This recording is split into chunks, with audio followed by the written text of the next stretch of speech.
ಅತ್ಯಂತ ಪವಿತ್ರ ಯಾವಂದರೆ ಶರಣರು ನೆಲೆಸಿದಂಥ ತಾಣ, ಶರಣರು ಯೋಗದಲ್ಲಿರ್ತಕ್ಕಂಥ ತಾಣ, ಶರಣರು ಅಡಿಮೆಟ್ಟಿದಂತಹ ತಾಣ, ಅಖಿಲಾಂಡ ಕೋಟಿ ಬ್ರಹ್ಮಾಂಡಗಳನ್ನು ಮಾಡಿದಂತಹ ಪರಾತ್ಪರ ವಸ್ತುವೇ ಆದಂತಹ ಶರಣರು ಲೀಲೆಗೋಸ್ಕರ ಮರ್ತ್ಯಲೋಕದ ಇಂತಹ ಅನಂತ ಕೋಟಿ ಬ್ರಹ್ಮಾಂಡಗಳಲ್ಲಿ ಆಗಾಗ ಲೀಲೆಗೋಸ್ಕರ ಬರ್ತಾ ಇದ್ದಾರೆ.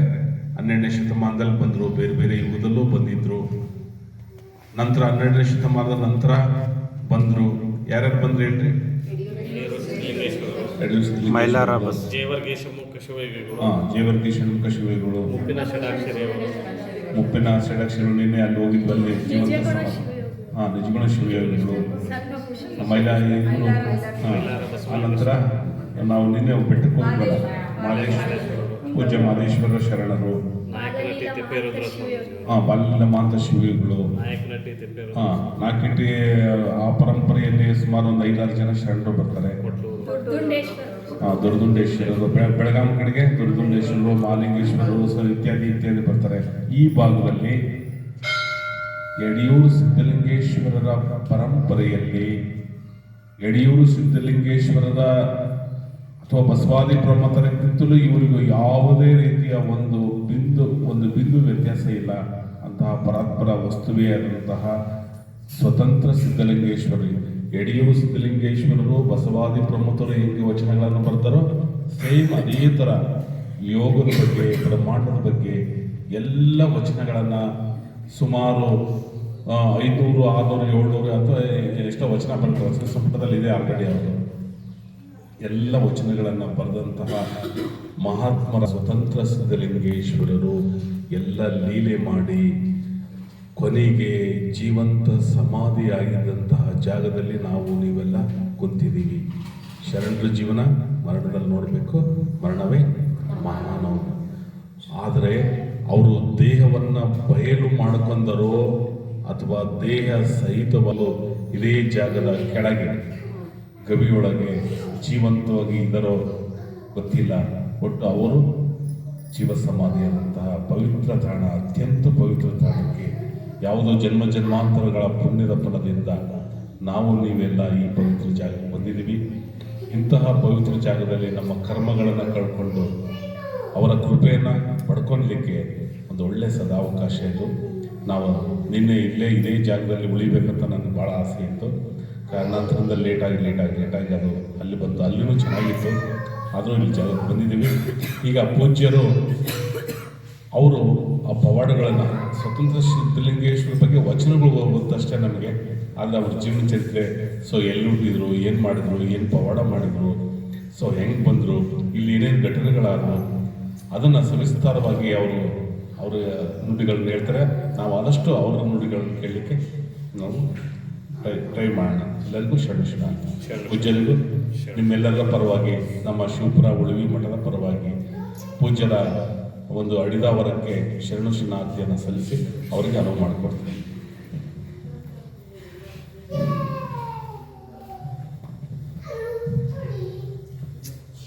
ಉಡುಪಿಯ ಚನ್ನಬಸವೇಶ್ವರ ಮಠದಿಂದ ಬಂದಂಥ ಪರಮ ಪೂಜ್ಯರಿಗೆ ಶರಣಾರ್ಥಿಗಳನ್ನು ಹೇಳುತ್ತಾ, ಮತ್ತು ಇಲ್ಲಿ ಉಡುಪಿ ಹಲವಾರು ಕಡೆಯಿಂದ ಬಂದಂಥ ಎಲ್ಲ ಭಕ್ತಾದಿಗಳಿಗೂ ಕೂಡ ಒಂದು ಪುಣ್ಯಕ್ಷೇತ್ರ ದರ್ಶನ ಆಗೋದು ಅಷ್ಟು ಸುಲಭ ಅಲ್ಲ.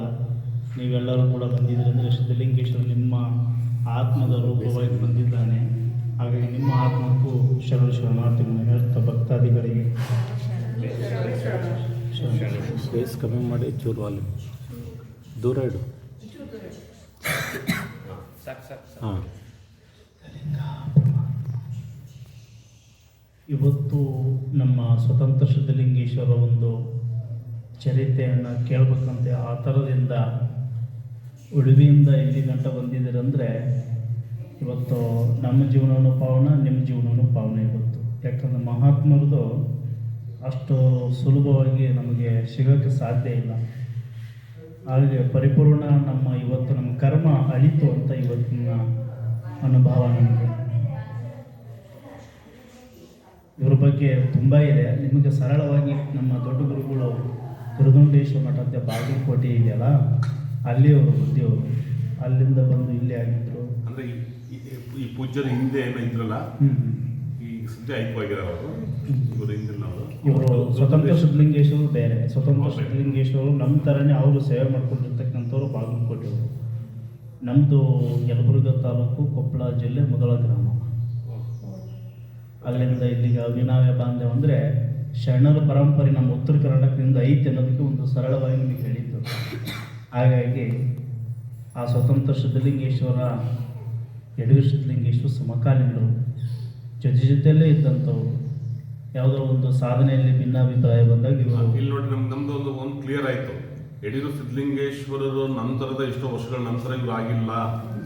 ಏನಿದೆ ನೂರೊಂದು ವಿರಕ್ತಗಳಲ್ಲಿ ಅವರು ಜೊತೆಯಲ್ಲಿ ಇದ್ದಂಥ ಯತಿಗಳು, ಅವರ ಜೊತೆಲೆ ಸಮಕಾಲೀನರಾಗಿ ಕೆಲವು ಯತಿಗಳ ಜೊತೆಯಲ್ಲಿ ಭಿನ್ನಾಭಿಪ್ರಾಯ ಬಂದಾಗ ಇವರು ಹಿಂಡಲ್ ಆಗಲಿದ ಗಜ ಅಂತ ಹೇಳಿ ಇವರಿಗೆ ವಿರುದ್ಧನ ಕೊಟ್ಟರು.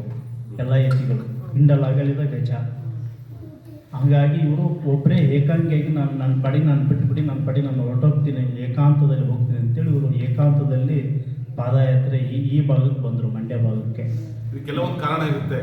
ಅಲ್ಲಿ ಹಿಂದೆ ಹಗ್ಲಬೇಕಾದ್ರೆ ಏನು ಜಗಳ ಅಂತ ಅಲ್ಲ, ಅದು ಜಗಳ ಅಲ್ಲ, ಇದು ಒಂದು ಲೀಲೆ ಮತ್ತೆ ತೋರಿಸ್ಬೇಕಲ್ಲ ಸಂಜೆ. ಅಂದರೆ ಒಂದೊಂದು ಕಡೆ ಒಬ್ಬೊಬ್ಬರು ಹೋಗಬೇಕು, ಎಲ್ಲ ಒಂದೇ ಕಡೆ ಇರೋದು ಬೇಡ.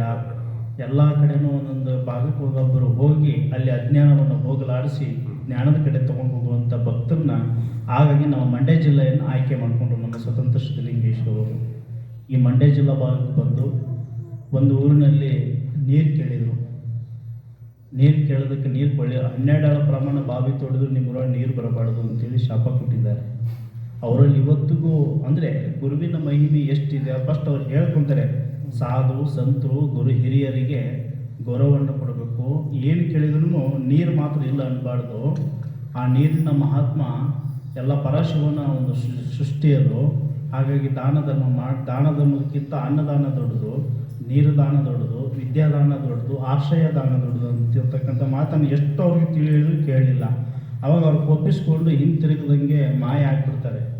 ಈ ಊರಲ್ಲಿ ನೀರು ಬರ ಆಗಲಿ ಅಂತೇಳಿ ಹೊರಟೋಗ್ಬಿಡ್ತಾರೆ. ಇಲ್ಲಿ ಗಂಜಿಗೆರೆ ಅಂತ ಇದೇ ಭಾಗದಲ್ಲಿ ಗಂಜಿಗೆರೆ ಸುಕ್ಕಿನಿಂದ ಬರ್ತಕ್ಕಂಥ ಆಗಿನ ಕಾಲದಲ್ಲಿ, ಈಗಲ್ಲ ಆಗಿನ ಕಾಲದಲ್ಲಿ ಸ್ವಲ್ಪ ದೀರ್ಘ ಅಹಂಕಾರ ಇತ್ತು. ಅದಕ್ಕೆ ನೋಡಿ ಟರ್ನ್ ಮಾಡ್ಲಿಕ್ಕೆ ಬಂದ್ರು ಅವರು, ಪ್ರಾಕ್ಟಿಕಲ್ ಮಾಡಿ ತೋರಿಸಿದ್ರು. ಅವ್ರಿಗೂ ಕೊಡ್ಲಿಲ್ಲ, ಅಂತ ಮಹಾತ್ಮರಿಗೂ ನೀರು ಕೊಡ್ಲಿಕ್ಕೆ ಹಿಂದೆ ಮುಂದೆ ನೋಡಿದ್ರು. ಅವಾಗ ಏನ್ ಮಾಡಿದ್ರು, ನೀರೇ ಬಸ್. ಅವಾಗ ಏನಾಯ್ತು, ಮುಂದೆ ಬರುವಂತವ್ರಿಗೆ ಎಲ್ಲರಿಗೂ ಏನಾಯ್ತು, ಅಲರ್ಟ್ ಆಯ್ತು. ಒಬ್ಬ ನಾವು ನೆಗ್ಲೆಕ್ಟ್ ಮಾಡಬಾರ್ದು, ಹಿಂಗೆ ನೆಗ್ಲೆಕ್ಟ್ ಮಾಡಬಾರ್ದು. ಇದಕ್ಕೊಂದು ಉದಾಹರಣೆ ಮಧ್ಯೆ ಹೇಳ್ತೀನಿ. ಯಾಕಂದ್ರೆ ಅವರು ನಮ್ಮೂರ ಹತ್ರ ಅಲ್ಲಿ MIT ಅಂತ ಬರುತ್ತೆ ಒಂದು ಊರು, ಹೇಳಿದ್ದೀನಿ ನಿಮ್ಮ ಒಂದ್ಸತಿ. ಒಬ್ಬ ಜಿಪಣ, ಬಹಳ ಜಿಪಣ ಇರ್ತಾನೆ. ಜಿಪಣ ಅಂದ್ರೆ ವಿಚಿತ್ರ ಜಿಪಣ ಇರ್ತಾನವನು.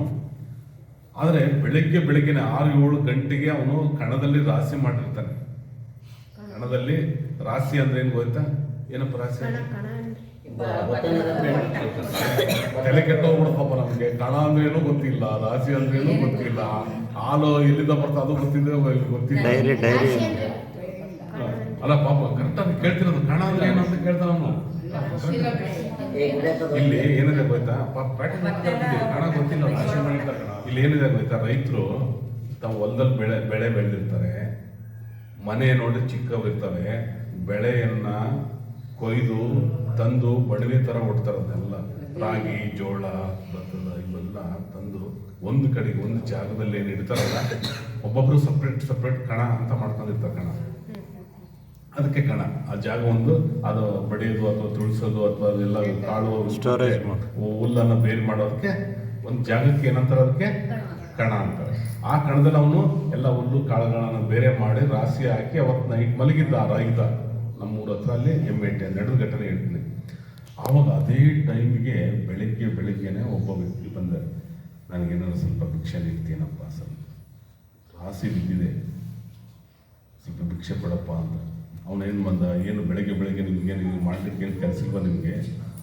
ನಾವು ಬಂದುಬಿಡ್ತೀವಿ, ಹಂಗ ಏನು ನಾವು ಕೆಲಸ ಮಾಡೋಂಗಿಲ್ಲ, ಏನೂ ಇಲ್ಲ, ಇಷ್ಟೊತ್ತಿಗೆ ಬಂದುಬಿಡ್ತೀವಿ ನೀವು ಅಂತ ಬೈದು ಕಳಿಸ್ತಾ. ಇಷ್ಟು ರಿಕ್ವೆಸ್ಟ್ ಮಾಡಿದ್ರು ಅಟ್ಲೀಸ್ಟ್ ಒಂದು ಇಡೀ ತೆಗೆದು ಕೊಡ್ಬೋದಾಯ್ತು, ರಾಶಿ ಇತ್ತು. ಆಮೇಲೆ ಏನು ಮಾಡಿದ್ರು ಗೊತ್ತಾ, ಅಲ್ಲಿ ಕಣದಲ್ಲಿ ಕೊಡಲಿಲ್ಲ, ರಾಶಿ ಹಂಗೆ ಇತ್ತು, ಕೊಡಲಿಲ್ಲ. ಸೀದಾ ಯಾರ ಮನೆಗೆ ಹೋಗಲಿಲ್ಲ, ಅವ್ರ ಮನೆಗೆ ಸೀದಾ ಮತ್ತೆ ಆ ವ್ಯಕ್ತಿ ಇಲ್ಲಿಗೆ ಅವ್ರ ಮನೆಗೆ ಹೋದ. ನನಗೆ ತುಂಬ ಅಶ್ವಾಗ್ಬಿಡುತ್ತೆ, ರಾತ್ರಿ ಊಟ ಮಾಡಿಲ್ಲ, ಏನಾದರೂ ತಂಗಳದಿದ್ರೆ ಸ್ವಲ್ಪ ಏನಾರ ಕೊಡ್ರಿ ಅಂತ ಕೇಳಿ ತಂಗಳದಿದ್ರೆ ಯಾಕಂದ್ರೆ ಇನ್ನೂ ಪ್ರಿಪ್ರೇಷನ್ ಆಗಿರಲಿಲ್ಲ, ಏನಾರ ಇದ್ರೆ ಕೊಡ್ರಿ ಅಂತ ಅವರು ಬೈದ್ರು ಸಿಕ್ಕಾಬಟ್ಟೆ. ನಿಮ್ಗೇನು ಬೆಳಗ್ಗೆ ಕೆಲಸ ಇರೋಲ್ಲ, ನಾನು ಈಗ ಎದ್ದು ಮುಖ ತೊಳಿಬೇಕು, ಅದು ಮಾಡಬೇಕು, ಇದು ಮಾಡಬೇಕು, ಬಂದ್ಬಿಟ್ರಿ ಅಂತ ಹೇಳ್ಬಿಟ್ಟು ಅವರು ಮನೆಯವರು ಸಹ ಬೈದ್ರು. ಮತ್ತು ಯಾರ ಮನೆಗೂ ಯಾರ ಕಣಕ್ಕೂ ಎಲ್ಲಿಯೂ ಹೋಗಲಿಲ್ಲ ಆ ವ್ಯಕ್ತಿ, ಹೋಗ್ಬಿಟ್ರು. ಅಷ್ಟೊತ್ತಿಗೆ ಕಣದಲ್ಲಿ ಇದ್ರಲ್ಲ ಒಬ್ಬ ವ್ಯಕ್ತಿ, ಅವನು ಹೊಟ್ಟೆ ಉರಿ ಅಂತ ಒದ್ದಾಡ್ಲಿಕ್ಕೆ ಜೋರಾಗಿ ಕಿರಿಸ್ಲಿಕ್ಕೆ ಚಾಲು ಮಾಡ್ದ. ಊರು ಜನ ಎಲ್ಲ ಹೋದ್ರು, ಉರಿ ತಡ್ಕೊಳ್ಲಿಕ್ಕೆ ಆಗಲಿಲ್ಲ, ಹೊಟ್ಟೆ ನೋವು ತಡ್ಕೊಳ್ಲಿಕ್ಕೆ ಆಗಲಿಲ್ಲ, ಒದ್ದಾಡ್ತಾ ಇದ್ದಾನೆ. ಏನಪ್ಪ ಏನಾಯ್ತು ಅಲ್ಲಿಗೆ ಅವಾಗ ಹೇಳ್ತಾರೆ, ಇಲ್ಲ ಯಾರೋ ಒಬ್ರು ಬಂದಿದ್ರು, ನನಗೆ ಕಾಳು ಕೇಳಿದ್ರು, ನಾನು ಕೊಡಲಿಲ್ಲ, ಇಷ್ಟೇ ಘಟನೆ ಆಗಿತ್ತು, ನನಗೆ ಇದು ಚಾಲು ಹೋಗ್ಬಿಡ್ತು. ಆನಂತರ ಆಮೇಲೆ ಮತ್ತೆ ಮನೆಗೆ ಕಳಿಸಿದ್ರು. ಅವರು ಬಂದರು, ಎಲ್ಲ ಏನು ಮಾಡಿದ್ರು, ನಮ್ಮ ಮನೆಗೂ ಬಂದಿದ್ರು, ಮನೆ ಒಳಗೂ ಬಂದಿದ್ರು, ಕೇಳಿದ್ರು, ನಾವು ಕೊಡಲಿಲ್ಲ. ಆಮೇಲೆ ಹುಡುಕ್ರಿ ಅಲ್ಲಿ ಆ ಓಣಿ ಈ ಓಣಿ ಎಲ್ಲ ಊರೆಲ್ಲ ಹುಡುಕಿದ್ರು, ಆ ವ್ಯಕ್ತಿ ಕಂಡಿಲ್ಲ. ಆ ಯಜಮಾನ ಏನು ಕಣದಲ್ಲಿದ್ದಾನೆ ಅವನು ಡೆತ್ ಆದ. ಅಂದರೆ ಟೆಸ್ಟಿಂಗ್ ಹೇಳ್ತಿದೆ, ಅಕ್ಮದಿತ್ತೆ ಅಂತಾರೆ ಮನೆ ಭಿಕ್ಷೆಗೆ ಬಂದು ಏನು ಕೊಡೋ ಅಂತಂದರೆ, ನಿನಗೇನು ದಾಡಾಗಿದೆ, ನಿನಗೆ ನೋಡ್ಲಿಕ್ಕೆ ಹೆಂಗಿದೆಯಾ ನೀನು ನೀವು ಅಂತ ಹೇಳ್ಬಿಟ್ಟು ಬೈದು ಕಳಿಸಿದ್ರೆ ಅದು ಯಾರು. ಹಂಗಾಗಿ ಇವಾಗಲೂ ಸಹ ಆ ಊರಿನಲ್ಲಿ ಇವಾಗಲೂ ಹೋದ್ರು ಸಹ ಯಾರೇ ಜಂಗಮರು ಅಥವಾ ಸಾಧುಗಳು ಹೋದ್ರು ಯಾರು ನೆಗ್ಲೆಕ್ಟ್ ಮಾಡಲ್ಲ. ಈಗ ಯಾಕೆ ನೆಗ್ಲೆಕ್ಟ್ ಮಾಡಲ್ಲ, ಘಟನೆ ಇದೆ. ಹಂಗೆ ಸ್ವತಂತ್ರ ಸಿದ್ಧಲಿಂಗೇಶ್ವರ ಏನ್ ಮಾಡಿದ್ರು ಅಂತ ಮಹಾತ್ಮರು ಪರವಸ್ತು ಏನ್ ಕೇಳಿದ್ರು ಅವ್ರು, ನೀರು ಕೇಳಿದ್ರು ಅವರು, ಅವ್ರು ಕೊಡ್ಲಿಲ್ಲ, ಏನೋ ಬೈಕ್ ಕಳಿಸಿದ್ರು, ಅವ್ರೇನ್ ಮಾಡಿದ್ರು, ಶಾಪ. ಅಂದ್ರೆ ಬೋರ್ಗ್ ಇದಾಗ್ಸರ್ ನೀರ್ಗಳನ್ನ ಮತ್ತೆ ಬೇರೆ ಕಡೆ ಶಿಫ್ಟ್ ಮಾಡಿರ್ಬೋದಲ್ಲ ಬಗ್ಗೆ. ಹಾಗೆ 12 ಪ್ರಮಾಣವನ್ನು ತೊಡಿದ್ರು ನೀರು ಬರಬಾರ್ದು ಅಂತೇಳಿ ಶಾಪ ಕೊಟ್ಟರು. ಅವರಲ್ಲಿ ಈಗಲೂ 12 ಆಳಿನ ಮೇಗೆ ಹೋದ್ರೆ ಮಾತ್ರ ಒಳಗೆ ನೀರು ಸಿಗುತ್ತೆ, ಅಲ್ಲಿ ಗಂಟ ನೀರು ಸಿಗಲ್ಲ. ಆ ಬಾವಿಯಲ್ಲಿ ಸೇರ್ಬೇಕಾದಾಗ ನೀರು ಮೇಲೆ ಇತ್ತು, ನೀರು ಯಾವಾಗ ಕೊಡಲಿಲ್ಲ, ಆ ಬಿಂದಿಗೆ ತೊಗೊಂಡು ಹೋದಂಗೆ ಆ ಗಂಗೆನೂ ಕೂಡ ಸೀಲ್ ಹೋಗ್ಬೇಕು. ಅವಾಗನೆಲ್ಲ ಚೆಕ್ ಮಾಡಿದ್ರು ಎಷ್ಟು ಅಡಿ ಅವ್ರು 12 ಆಳು ಹೇಳಿದ್ರಲ್ಲ, 12 ಆಳ ಪ್ರಮಾಣದ ಒಳಗೆ ನೋಡಿದಾಗ ನೀರು ಸಿಕ್ಕಿತ್ತು. ಹಾಗೆ ಗಂಜಿಗೆರೆಯಲ್ಲಿ ಇವತ್ತು ಕೂಡ. ಆಮೇಲೆ ಮತ್ತು ಮಾವಿನಕೆರೆಗೆ ಬಂದರು. ಮಾವಿನಕೆರೆ ಅಂದ್ಬಿಟ್ಟು ಅಲ್ಲಿ ಮಾವಿನಕೆರೆಯಲ್ಲಿ ಕೂಡ ಬೆಂಕಿಯನ್ನು ಕೇಳ್ತಾರೆ. ಬೆಂಕಿ ಕೇಳಿದಾಗ ಅವರು ಬೆಂಕಿ ಕೊಡಲಿಲ್ಲಂತೆ, ಅಂದರೆ ಕತ್ತಲ ದೀಪ ಹಚ್ಚಕ್ಕೆ ಆ ಒಂದು ಪಂಜ ಅಂತಾರಲ್ಲ, ಪಂಜು ಥರದ ರೂಪದಲ್ಲಿ ಒಂದು ಪಂಜನ್ನು ತೊಗೊಂಡು ಹೋಗಬೇಕು, ಒಂದು ಬೆಂಕಿಯನ್ನು ಹಚ್ಕೊಡಿ, ಈ ನಿಮ್ಮ ಊರು ಬೆಳಕಾಗುತ್ತಾ ಅಂತ ಹೇಳ್ತಾರೆ. ಅವಾಗ ಅವರು ಕೊಡಲ್ಲ. ಅವಾಗ ಇಲ್ಲ ಕೊಡಿ, ಒಂದು ಸಾಧು ಸಂತರಿಗೆ ಸೇಮ್ ಇದೆ ಜಂಗಮರಿಗೆ ನಾವೇನು ಹಿಂಗೆ ಲೋಕ ಸಂಚಾರಕರು ಈಗ ಹೋಗಬೇಕು, ಹಾಗೆ ಕತ್ಲಲ್ಲಿ ನಿಮ್ಮಂಥ ಭಕ್ತಾದಿಗಳು ನಮಗೆ ಸಹಕಾರ ಮಾಡಿದರೆ, ನಿಮ್ಮಂಥವ್ರು ನನಗೆ ಬೆಳಕು ಕೊಟ್ಟರೆ ನಿಮಗೆ ಸಾವಿರಾರು ಬೆಳಕಾಗುತ್ತೆ ಅನ್ನೋ ರೂಪದಲ್ಲಿ ಅವರು ಎಲ್ಲ ಅರ್ಥ ಮಾಡ್ತಾರೆ. ಅವರು ಇದು ಮಾಡಲಿಲ್ಲ, ಕೇಳಲಿಲ್ಲ ಅವರಿಗೆ. ಹಾಗಾಗಿ ಮತ್ತು ಗುರುಗಳು ನೊಂದ್ಕೊಂಡು ಮತ್ತೆ ಪುನಃ ಹಿಂದಕ್ಕೆ ತಿರುಗಿ ವರ್ಷಕ್ಕೊಂದಪ್ಪ ಈ ಊರು ಮನಿ ಬೆಂದು ಹೋಗ್ಲಿ ಅಂದ್ಬಿಟ್ಟು, ವರ್ಷದಲ್ಲಿ ಒಂದ್ಸಲ ಯಾರಿಗೂ ಆಪತ್ತಾಗದಂಗೆ ಮನೆ ಮಾತ್ರ ಬೆಂದಬೇಕು ಅಂತ ಹೇಳಿದ್ರು. ಅವಾಗ ಈಗಲೂ ಕೂಡ ಊರಲ್ಲಿ ಊರಿನ ಹೊರಗೆ ಒಂದು ಗುಡಿಸಲು ಹಾಕಿ ಒಂದು ಜಾತ್ರೆ ಟೈಪಲ್ಲಿ ಮಾಡಿ ಬಂದೇವ್ರೆ. ಈಗಲೂ ಅಲ್ಲಿ ಬೆಂಕಿ ಹಾಕ್ತಾರೆ ಊರಿನ ಹೊರಗೆ ಬಂದು ವರ್ಷಕ್ಕೊಂದ್ಸತ್ತೆ. ಹಾಗಾಗಿ ಮತ್ತೆ ಪುನಃ ಅಲ್ಲಿಂದ ಬಂದರು, ಪುನಃ ಹೇಮಾವತಿ ನದಿ ದಾಟ್ತಾರಲ್ಲ, ಆ ಹೇಮಾವತಿ ನದಿ ದಾಟ್ಬೇಕು, ಆ ಅಂಬಿಗರನ್ನು ಕೇಳ್ತಾರೆ, ಆ ಕಡೆ ಅದಕ್ಕೆ ನಮ್ಮನ್ನು ತಲುಪಿಸು ಅಂತ ಹೇಳ್ತಾರೆ. ತಲುಪಿಸುವಂತ ಅನ್ನೊಂದು ಸಂದರ್ಭಗಳಲ್ಲಿ ಅವರು ಕೂಡ ಏನಾರು ಕೊಡು ಅಂತಾರೆ. ಇಲ್ಲಪ್ಪ ನಾವು ಸಂತರು, ನಮ್ಮ ಹತ್ರ ಏನಿಲ್ಲ, ಪರಶಿವ ನಮಗೆ ಇಷ್ಟೇ ಕೊಟ್ಟಿರೋದು ರುದ್ರಾಕ್ಷಿ ವಿಭೂತಿ, ಬಸವಾದಿ ಪರಂಪರೆಯಲ್ಲಿ ನಾವು ಶರಣ ಪರಂಪರೆಯನ್ನು ಹೀಗೆ ಎಲ್ಲಿ ಅವರು ನಮಗೆ ಮನಸ್ಸು ಜ್ಞಾನೋದಯ ಬರುತ್ತಾ ಅಲ್ಲಿ ಹೋಗ್ತಾ ಇರ್ತೀವಿ, ನಾವು ಸಂಚರಿಸ್ತಾ ಇರ್ತೀವಿ. ಹಾಗೆ ಈ ಕಡೆ ಬಂದ್ಬಿಟ್ಟು ಈಗ ಆ ಕಡೆ ದಡಕ್ಕೆ ತಪ್ಪಿಸ್ಬೇಕು, ಕೊನೆಯ ದೋಣಿಗಿಂದ ಒಂದೇ ಇರೋದೀಗ ಕತ್ಲಾಗ್ಬಿಡುತ್ತೆ, ಬೆಳಕಷ್ಟೇ ಅಲ್ಲಿಗೆ ಹೋಗ್ಬೇಕು ಸಂಜೆ ಅಷ್ಟೊತ್ತಿಗೆ ಅಂತ ಹೇಳ್ತಾರೆ. ಕೊನೆಯ ದೋಣಿ ಎಲ್ಲ ಬಿಟ್ಕೊಂಡು ಸಂಜೆ ಆಗ್ಬಿಟ್ಟಿತ್ತು. ಅವರು ಬಿಡಲಿಲ್ಲ ದೋಣಿ, ಏನಾದ್ರು ಕೊಡು ಅಂತ ಏನಿಲ್ಲ, ರಾತ್ರಿ ರುದ್ರಾಕ್ಷಿ ಕೊಡ, ನಾನು ನಿಮ್ಗೆ ಒಂದು ಹೇಳ್ತಾರೆ, ರುದ್ರಾಕ್ಷಿ ತೊಗೊಂಡು ಏನು ಮಾಡ ನಾನು ಅಂತ. ನಾವು ಗೊತ್ತಿಲ್ಲ ಅದ್ರ ಬಗ್ಗೆ, ಮಹಾತ್ಮ ಗೊತ್ತಿಲ್ಲ. ಹಾಗಾಗಿ ಭಸ್ಮ ಹಚ್ತೀನಿ ಬಾ, ನಿನಗೆಲ್ಲ ಅಜ್ಞಾನ ಹೋಗ್ಲಾಡಿಸಿ ಜ್ಞಾನೋದಯ ಆಗುತ್ತೆ ನಿಂಗೆ ಬಾ ಅಂತ ಕರೀತಾರೆ. ಅವ್ರ ಹತ್ರಕ್ಕೂ ಬರಲ್ಲ, ಓ ಏನೋ ಮಾಟಗಾರ ಅಂತೇಳಿ ಗಾಬರಿ ಆಗೋದು. ಹಾಗಾಗಿ ಅವಾಗ ಏನಾಯಿತು, ಆ ದೋಣಿ ಹತ್ರ ಅಮ್ಮ ನಾವು ಹೋಗ್ಬಿಡ್ತಾನೆ, ಅವನು ಬಿಟ್ಬಿಟ್ಟು ಹೋಗ್ಬಿಡ್ತಾನೆ, ಮಧ್ಯಕ್ಕೆ ಹೋಗಿ ತಿರುಗಿ ನೋಡಿ, ಸನ್ನೇಶ್ ನೀನು ಯಾರನ್ನೂ ಬಿಡಲ್ಲ, ನಾನು ಒಬ್ಬನೇ ಹೊಂಟ್ಬಿಡ್ತೀನಿ, ನೀವು ಅಲ್ಲೇ ಬರೋದೇ ಅಂತ ಹೇಳ್ಬಿಡ್ತಾರೆ. ಅವಾಗ ಸ್ವಾಮಿಗಳು ತಮ್ಮಲ್ಲಿ ಇರ್ತಕ್ಕಂಥ ವಸ್ತ್ರವನ್ನು ನದಿಗೆ ಹಾಕಿ ಪದ್ಮಾಸನ ಹಾಕೊಂಡು ಆ ನೀರಿನ ಮೇಲೆ ಕೂತ್ಕೊಂಡು ತೇರ್ತಾ ಅವನ ಹಿಂದೆ ಮಧ್ಯಕ್ಕೆ ಹೋಗಿರ್ತಾರೆ. ಅವ್ರ ಹಿಂದಕ್ಕೆ ಹಾಕಿ ಹಿಂದಕ್ಕೆ ತಿರುಗಿ ವರ್ಷಕ್ಕೊಂದಪ್ಪ ಹೇಮಾವತಿ ಮುಳುಗಡೆ ಆಗಲಿ ಅಂತ ಹೇಳ್ಬಿಡ್ತಾರೆ. ಮುಳುಗಡೆ ಆಗಲಿ, ಜನಕ್ಕೆ ಯಾವುದೇ ರೀತಿ ಹಾನಿ ಆಗಲಿ, ವರ್ಷಕ್ಕೊಂದಪ್ಪ ಹರಗಲ ಬಿದ್ದೋಗ್ಲಿ, ತುಂಬಿ ಹರಿಲಿ ಅಂತ ಹೇಳ್ಬಿಡ್ತಾರೆ. ಅವಾಗ ಇವಾಗಲೂ ಕೂಡ ನಮ್ಮ ಹೇಮಾವತಿ ನದಿ ಯಾವ ಟೈಮಿಗೆ ಕಟ್ಟೆ ಹೊಡಿತೈತೆ ಹೇಳೋಕ್ಕಾಗಲ್ಲ, ಯಾವ ಟೈಮಿಗೆ ದೋಣಿ ಬಿದ್ದೋಗುತ್ತೆ ಹೇಳೋಕ್ಕಾಗಲ್ಲ. ಆಕಸ್ಮಿಕವಾಗಿ ದಿಢೀರಾಗಿ ಬಂದ್ಬಿಡುತ್ತೆ.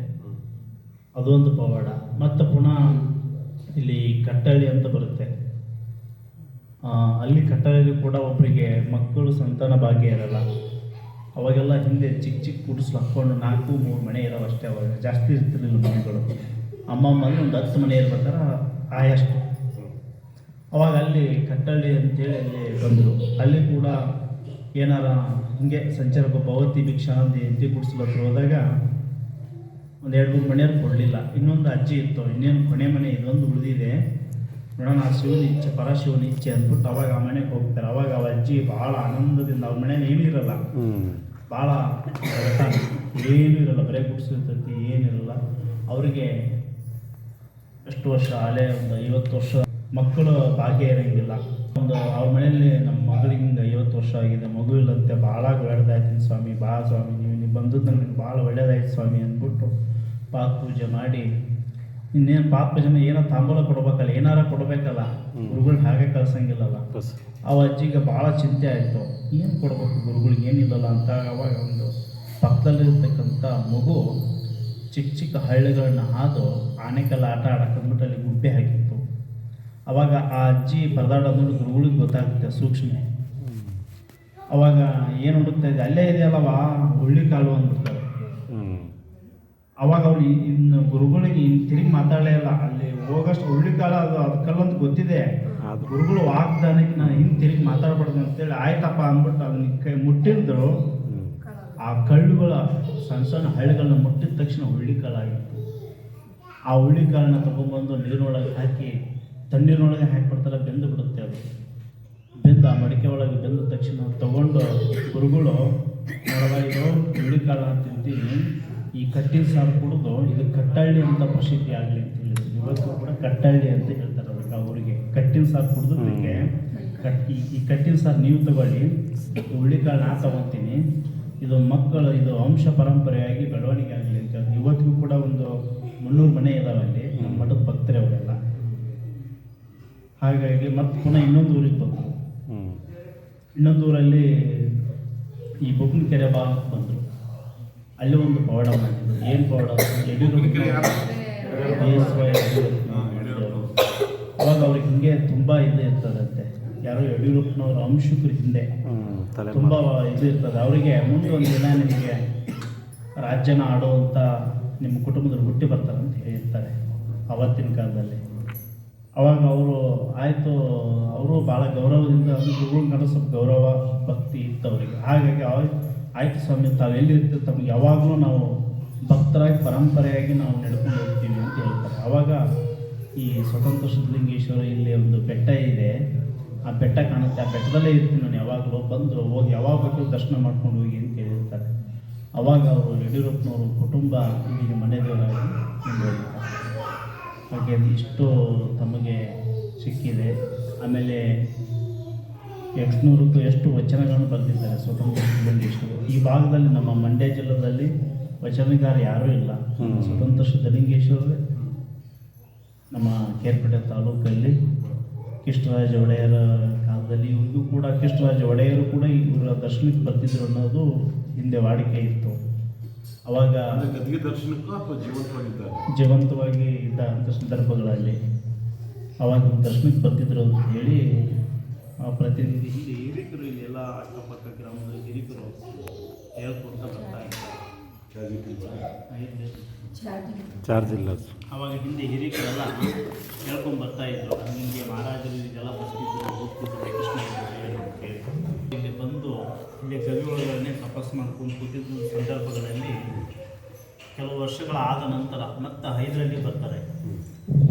ಹೈದರಾಲಿ ಅವರು ಬಂದಂಥ ಸಂದರ್ಭಗಳಲ್ಲಿ ಹೈದರಾಲಿ ಅವರು ಕೂಡ ಈ ಭಾಗಕ್ಕೆ ದಾರಿ ತಪ್ಪಿ ಬರ್ತಾರೆ. ಹೈದರಾಲಿ ಅವರು 5ರಲ್ಲಿ ಬಂದಂಥ ಸಂದರ್ಭಗಳಲ್ಲಿ ಇಲ್ಲಿ ಗದ್ದಿಗೆ ಆಗಿರ್ತದೆ ಆಲ್ರೆಡಿ ಅವ್ರದ್ದು ಸ್ವಾಮಿದು ಗದ್ದಿಗೆ ಆಗಿರ್ತದೆ. ಮೇಲ್ಗಡೆ ಪಟ್ಟೆಯಲ್ಲಿ ಬೆಟ್ಟದಲ್ಲಿ ಅನುಷ್ಠಾನ ಮಾಡುವಂಥ ಗುಹೆ ಇದೆ, ಈಗಲೂ ಇದೆ ಅಲ್ಲಿ. ಗವಿ ಇದೆ. ಆ ಗವಿ ಯಡಿಯೂರು ಸಿದ್ಧಲಿಂಗೇಶ್ವರರು ಒಂದು ಮೊಕ್ಕಾಳಿ ಡ್ಯಾಮ್ ಅಂತಿದೆ. ಆ ಡ್ಯಾಮ್ ಹತ್ರ ಒಂದು ಹಳೆ ಮಠ ಬಿದ್ದೋಗಿದೆ ದೇವಸ್ಥಾನ. ಅಲ್ಲಿ ತಪಸ್ಸು ಕೂತಂಥ ಸಂದರ್ಭಗಳಲ್ಲಿ ಇವರು ಮೂಲ ಐಕ್ಯ ಸ್ಥಳ ಎಲ್ಲಿದೆ ಅಲ್ಲಿಗೆ ಹೋಗ್ಬೇಕಂತೆ. ಅಲ್ಲಿ ಧ್ಯಾನ ಕೂತಂಥ ಸಂದರ್ಭಗಳಲ್ಲಿ ಇಲ್ಲಿ ಗವಿಗೆ ಬಂದರು ಅನ್ನೋದು ಪ್ರತಿನಿಧಿ ಇದೆ. ಮತ್ತು ಪುನಃ ಇಲ್ಲಿಂದ ಮತ್ತಿಲ್ಲಿ ತ್ರಿವೇಣಿ ಸಂಗಮ ಅಂತಿದೆ. 3 ನದಿ ಕೂಡಿದೆ, ಕಾವೇರಿ, ಹೇಮಾವತಿ, ಲಕ್ಷ್ಮಣಗಿರಿ, 3 ನದಿ ಕೂಡಿದೆ. ಹಾಗಾಗಿ ಕೂಡ ಅಲ್ಲಿನೂ ಕೂಡ ಈ ಸಿದ್ಧಲಿಂಗೇಶ್ವರು ಅಲ್ಲಿ ಕೂಡ ಸಂಚರಿಸ್ತಾರೆ. ಅಲ್ಲಿ ಮಾದೇಶ್ವರರು, ಸಂಗಮೇಶ್ವರರು 5 ಜನ ಯತಿಗಳು ಅಲ್ಲೇ ಒಟ್ಟುಗೂಡಿ ಯಾವ ರೀತಿ ಜನರಿಗೆ ಮಾರ್ಗದರ್ಶನವನ್ನು ಯಾವ ಭಾಗಕ್ಕೆ ಹೋಗಬೇಕು ಅನ್ನೋ ಒಂದು ಚರ್ಚೆಯನ್ನು ನಡೆಸ್ತಾರೆ. ಎಲ್ಲಿ ತ್ರಿವೇಣಿ ಸಂಗಮದಲ್ಲಿ ಬಾಲ್ಯದಲ್ಲಿ ಒಂದು ದಿನ ಬಂದು ತಳಿದು ಹೋಗ್ತಾರೆ ಮಾದೇಶ್ವರರು. ಅಲ್ಲಿ ಕೂಡ ಮಾದೇಶ್ವರ ದೇವಸ್ಥಾನ ಕಟ್ಟಿದ್ದಾರೆ. ಹಾಗಾಗಿ ಸ್ವತಂತ್ರ ಸಿದ್ಧಲಿಂಗೇಶ್ವರರು ಈ ಭಾಗದಲ್ಲಿ ಬಂದು ಇಲ್ಲಿ ಜೀವಂತ 5ರಲ್ಲಿ ಅವರು ದಾರಿ ತಪ್ಪಿ ಬಂದಂಥ ಸಂದರ್ಭಗಳಲ್ಲಿ ಒಂದು ಅಹಂಕಾರ, ನಾನು ರಾಜ್ಯ, ನಾನು ಇದು ಅಂತ ಹೇಳಿ ಅವ್ರ ಗದ್ಗೆ ಇರುತ್ತೆ ಹೇಳ್ತಾರೆ. ಕೆಲವು ಜನ ಇರ್ತಾರೆ ಶಿಷ್ಯರು, ಗದ್ಗೆ ಸೇವೆ ಮಾಡು ಅಂತ ಹೇಳ್ತಾರೆ. ಅಲ್ಲಿ ಜೀವಂತವಾಗಿರ್ತಕ್ಕಂಥ ಪವಿತ್ರವಾದ ಗದ್ಗೆ ಇದೆ, ಅಲ್ಲಿ ಹೋಗಬೇಡಿ, ಕುದುರೆಯಿಂದ ತಳಗಿಳಿದು ಹೋಗಿ ಅಂತಾರೆ. ನಾನು ರಾಜ್ಯ ಅಂತೇಳಿ ಅಹಂಕಾರದಲ್ಲಿ ಆ ಕುದುರೆ ಮೇಲೆ ಕುಳಿತು ಆ ಗದ್ಗೆ ಹತ್ರ ಬರ್ತಿದ್ದಂಗೆ ಅವರಿಗೆ ಆ ಗದ್ಗೆಯ ಶಕ್ತಿ ಅವರಿಗೆ ಕಣ್ಣು ಹೋಗ್ಬಿಡುತ್ತೆ. ಅವ್ರ ಕುದುರೆಗಳಿಗೆ ಅವರಿಗೆ ಕಣ್ಣು ಹೋಗ್ಬಿಡುತ್ತೆ. ಅವಾಗ ಕಣ್ಣು ಕಾಣ್ತಲ್ಲ, ಕಾಪಾಡಿ ಅಂದಾಗ ಮತ್ತೆ ಅವ್ರು ಓಡಿ ಬರ್ತಾರೆ. ಏನಾಯ್ತು ಅಂತ ಎಲ್ಲ ಅವ್ರ ಸೈನಿಕರಿಗೆ 5ರಲ್ಲಿಗೆ ಎಲ್ಲ ಕಣ್ಣು ಹೊರಟೋಗ್ಬಿಟ್ಟಿತ್ತು. ಅವಾಗ ಒಬ್ಬರೊಬ್ಬರು ಕೈ ಹಿಡ್ಕೊಂಡು, ಇದು ಸಿದ್ಧಲಿಂಗೇಶ್ವರದ ಶಾಪ, ಅಲ್ಲಿ ಗುಹೆ ಇದೆ, ಆ ಗುಹೆ ಒಳಗಡೆ ತಪಸ್ಸಿನ ಗದ್ಗೆ ಇದೆ, ಅಲ್ಲಿ ಕೂತಿದ್ದು ಏನಾರು ಪ್ರಾರ್ಥನೆ ಮಾಡಿಕೊಂಡ್ರೆ ಅವ್ರೇನಾರ ನಿಮ್ಗೆ ಪರಿಹಾರ ಕೊಡಬಲ್ಲರು ಅಂತ ಹೇಳ್ತಾರೆ. ಅವಾಗ ಅಲ್ಲಿ ಕೂತ್ಕೊಂಡು ಧ್ಯಾನ ಮಾಡ್ತಿರ್ಬೇಕಾದ್ರೆ ಅವ್ರಿಗೇನೋ ಒಂದು ತೀರ್ಥ ಪ್ರವಕ್ಷಣ ಆದಂಗೆ ಆಗುತ್ತೆ. ಗುರುಗಳು ಕಾಣ್ತಾ ಇಲ್ಲ ಅವರಿಗೆ, ತೀರ್ಥ ಪ್ರವಕ್ಷಣ ಆದಂಗೆ ಆದಾಗ ಅವಾಗ ಕಣ್ಣು ಸ್ವಲ್ಪ ಮಂಜಾಗಿ ಕಾಣುತ್ತೆ ಅವರಿಗೆ. ಅವಾಗ ಅವ್ರ ಮನಸ್ಸಲ್ಲಿ ಉದ್ಭವ ಆಯಿತು, ಇಂಥ ಪವಿತ್ರವಾದ ಗತಿಗೆ ನಾನು ಎಂಥ ಶಾಪಕ್ಕೆ ಗುರಿ ಆಗ್ಬಿಟ್ಟಿದ್ದೆ, ಏನು ಹೇಳಿದ್ರು ನಾನು ಅಹಂಕಾರದಲ್ಲಿ ಬಂದುಬಿಟ್ನಲ್ಲ ಅಂಥೇಳಿ ಒಂದು ಹಸುವನ್ನು ಇದು ಮಾಡಿದ್ರು ಅನ್ನತಕ್ಕಂಥದ್ದು ಇದೆ. ಅದು ಪರಿಪೂರ್ಣವಾಗಿಲ್ಲ. ಒಟ್ಟು ಇದು ಗದ್ಗೆದು ಈ ಥರ ಮಾಡೋದಕ್ಕೆ ಹಿಂಗಾಯಿತು ಅಂತಂದ ಸಂದರ್ಭಗಳಲ್ಲಿ ಅವಾಗ ಅವರಿಗೆ ಕಣ್ಣು ಮರಳಿ ಬಂದಾಗ ಅವರಿಗೆ ಆಶ್ಚರ್ಯ ಆಗುತ್ತೆ. ನಮ್ಮ ಆತ್ಮದಲ್ಲಿ ಗುರುಗಳನ್ನ ಹಿಂಗೆ ಮಾಡೋದಕ್ಕೆ ಹಿಂಗಾಯಿತು, ನಾನು ಭಾಳ ಗುರು ಹಿರಿಯರನ್ನು ನಾನು ಈ ಥರ ಗೌರವಿತವಾಗಿ ಕಾಣಬೇಕಾಗಿತ್ತು, ನನ್ನ ಅಹಂಕಾರದಲ್ಲಿ ಉಳಿದಕ್ಕೆ ಪ್ರತಿಫಲವನ್ನು ಅಜ್ಞಾನವನ್ನು ಹೋಗಲಾಡಿಸಿ ಇವತ್ತು ನನ್ನ ಜ್ಞಾನೋದಯ ಆಯಿತು ಅಂತಕ್ಕಂಥ ಮಾತನ್ನು ಹೇಳಿ ಇದೇ ಪಟ್ಟದ ಕುದುರೆಗೆ ಕಣ್ಣು ಬಂದರೆ ಬಟ್ಟೆ ಕಟ್ಟಿಬಿಟ್ಟು ಎಲ್ಲಿವರೆಗೂ ಓಡ್ಕೊಂಡು ಬರುತ್ತೆ ಅಷ್ಟು ಜಾಗಿರನ್ನು ಸ್ವತಂತ್ರ ಸಿದ್ಧಲಿಂಗೇಶ್ವರ ಅಂತೇಳಿ ತಾಮ್ರದಲ್ಲಿ ಬರೆದು ಅವ್ರಿಗೊಂದು ಪೂಜೆ ಕೈಂಕಾರ್ಯಗಳಿಗೆ ಏನಾಗಬೇಕು ಎಲ್ಲ ಸಿದ್ಧತೆ ಮಾಡಿ ಅಂತ ಹೇಳ್ತಾರೆ. ಅವಾಗ ಆ ಕುದುರೆ 900 ಎಕರೆ ಕಳಿಸ್ಕೊಂಡ್ಬರುತ್ತೆ. ಅವಾಗ 900 ಎಕರೆಯನ್ನು ಸ್ವತಂತ್ರ ಸಿದ್ಧಲಿಂಗೇಶ್ವರ ಅಂತೇಳಿ ಆ ಪಟ್ಟದ ಕುದುರೆ ಓಡ್ಕೊಂಡು ಬಂದಾಗ ಸ್ವತಂತ್ರ ಸಿದ್ಧಲಿಂಗೇಶ್ವರ ತಾಮ್ರದ ಲಿಪಿಯಲ್ಲಿ ಬರೀತಾರೆ. ಅವತ್ತೆಲ್ಲ ತಾಮ್ರಗಳು ತಾಮ್ರ ಪತ್ರದಲ್ಲಿ ಸ್ವತಂತ್ರ ಸಿದ್ಧಲಿಂಗೇಶ್ವರ ಕಾಪನಹಳ್ಳಿ ಗವಿಮಠ ಅಂತೇಳಿ, ಕಾಪನಹಳ್ಳಿ ಫಸ್ಟ್ ಮನಗನಹಳ್ಳಿ ಅಂತಿತ್ತು, ಆ ನಂತರ ಕಾಪನಹಳ್ಳಿ ಆಯಿತು. ಮನಗನಹಳ್ಳಿ ಅಂತೇಳಿ ದಾಖಲೆ ಇರೋದು ಇವತ್ತಿಗೂ. ಆ ನಂತರ ಇತ್ತೀಚಿನ ದಿನಗಳಲ್ಲಿ ಒಂದು 200 ವರ್ಷದಿಂದ ಕಾಪನಹಳ್ಳಿ ಬಂದಿದೆ. ಅದಕ್ಕಿಂತ ಹಿಂದೆ ಮನಗನಹಳ್ಳಿ ಅಂತ ದಾಖಲೆ ಇದು, ಮನಗನಹಳ್ಳಿ ಅಂತ. ಹಾಗಾಗಿ ಮನಗನಹಳ್ಳಿ ಇದು ಸ್ವತಂತ್ರ ಸಿದ್ಧಲಿಂಗೇಶ್ವರ ಅಂತ ಕಾಣಿಸಿ ಅಂತ ಹೇಳ್ತಾರೆ. ಅವಾಗ ಸ್ವತಂತ್ರ ಸಿದ್ಧಲಿಂಗೇಶ್ವರ ಅಂತ ಕಾಣಿಸಿ ಮತ್ತು ಪರಿಪೂರ್ಣವಾಗಿ ಒಂದು ಈ ಭಾಗಕ್ಕೆ ಚಂದ್ರಪಟ್ಟಣ ಈ ಭಾಗಕ್ಕೆ ಒಂದು ಯಾವುದೋ ಒಂದು ಇದಕ್ಕೆ ಹೋಗ್ತಿರ್ತಾರೆ ಯುದ್ಧಕ್ಕೆ. ಅಲ್ಲಿ ಜಯ ಗಳಿಸ್ಕೊಂಡು ಬಂದ ನಂತರ ಮತ್ತೆ ಪುನಃ ಗುರುಗಳನ್ನ ಭೇಟಿ ಆಗ್ಬೇಕು ಅಂದ್ಬಿಟ್ಟು ಹಂಗೆ ಹೋಗ್ತಿರ್ಬೇಕಾದ್ರೆ ಮತ್ತೆ ಪುನಃ ಇಲ್ಲ ಯಾರೋ ಒಬ್ಬರು ಮಹಾತ್ಮರು ನನಗೆ ಸಿಕ್ಕಿದ್ರು, ಅವರಿಗೆ ಜಮೀನು ಇದು ಮಾಡಿದ್ದೆ, ಪತ್ರದ ಬರೆದಿದ್ದು, ಹೋಗಿ ನೋಡ್ಕೊಂಡು ಬರಬೇಕು ಅಂತ ಮತ್ತೆ ಪುನಃ ಇನ್ನೊಂದು ಸುತ್ತ ಬಂದಾಗ ನೋಡಿಕೊಂಡು ಅವಾಗ 5ರಲ್ಲಿ ದಿವಾನ್ ಪೂರ್ಣ ಇರ್ತಾರೆ. ಆ ಸಂದರ್ಭಗಳಲ್ಲಿ ಪೂರ್ಣಿಯರು ಇರ್ತಾರೆ. ಆ ಪೂರ್ಣಿಯರಿಗೆ ಹೇಳ್ತಾರೆ ಇಷ್ಟು ಜಮೀನನ್ನು ಹಿಂಗೆ ಮಾಡಿಕೊಡ್ಬೇಕು ಇಂಥ ಜಾಗದಲ್ಲಿ ಅಂತೇಳಿ ಅವ್ರನ್ನ ತೋರಿಸ್ತಾರೆ. ಅವಾಗ ಅವ್ರು ಏನು ಮಾಡ್ತಾರೆ, ಅವ್ರಿಗೆ ಗೊತ್ತಿಲ್ಲದೇ ಒಂದು ತಾಮ್ರವನ್ನು ಕಟ್ ಮಾಡಿ ಕಟ್ ಮಾಡಿದರು. ತಾಮ್ರನ ಒಂದು 0 ಕಟ್ ಮಾಡಿದರು. 90 ಎಕರೆ 900 ಎಕರೆ 90 ಎಕರೆ ಹುಡುಕಂತು. 90 ಎಕರೆ ಗುರುಗಳ ಇವತ್ತು ಅವರ ಹೆಸರಿನಲ್ಲೇ ಇದೆ ಎಲ್ಲ ಜಮೀನು ಮಾಡ್ಕೊಂಡು ಹೋಗ್ತಾ ಇದ್ದೀವಿ. ಮತ್ತು ಇಲ್ಲಿ ನಮ್ಮ 9 ಹಳ್ಳಿ ಇದೆ, 9 ಹಳ್ಳಿ ಇದೆ ಮತ್ತು ಕಟ್ಟಳ್ಳಿ ಯೋಚಿಕುಪ್ಪೆ ಅಂತ ಒಂದೆರಡು ಒಟ್ಟು 18 ಹಳ್ಳಿಗಳಿದೆ ಈ ಭಾಗದಲ್ಲೆಲ್ಲ ಸುತ್ತಮುತ್ತ. ಎಲ್ಲ ಊರವರು ಒಂದೊಂದು ಜವಾಬ್ದಾರಿ ತಗೊಂಡು ಸೇವೆಯಿಂದ ಒಂದು ಹಾಲರ್ಬಿ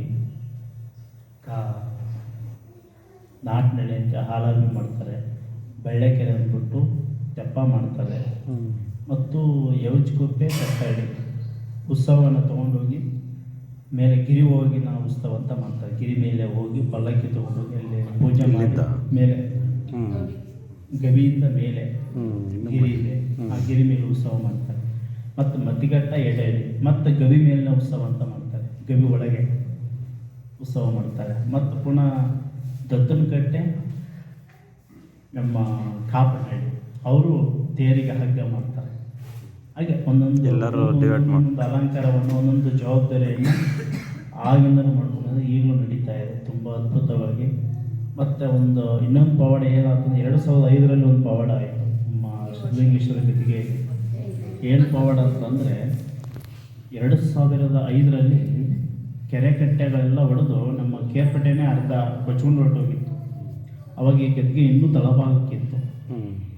ಆ ನೀರಿದೆಯಲ್ಲ, ಈ ಮೆಟ್ಲ ಹತ್ರ ಇತ್ತು ನೀರು, ಎದುರುಗಡೆ ನದಿ ಮೆಟ್ಲ ಹತ್ರ ಇತ್ತು. ಆ ಸಂದರ್ಭಗಳಲ್ಲಿ 2005ರಲ್ಲಿ ನಡೆದಂಥ ಘಟನೆ ಏನಂತಂದ್ರೆ, ಅಷ್ಟು ನೀರು ಬಂದರೂ ಕೂಡ ಸ್ವಾಮಿ ಮೇಲೆ ಬಿಲ್ಪತ್ರೆ ಇಟ್ಟಿರ್ತಕ್ಕಂಥ ಬಿಲ್ಪತ್ರೆ ಒಂಚೂರು ಅಳ್ಳಾಡಿರಲಿಲ್ಲ, ನೀರು ಮಾತ್ರ ತುಂಬಿ ಹರಿತಾ ಇತ್ತು.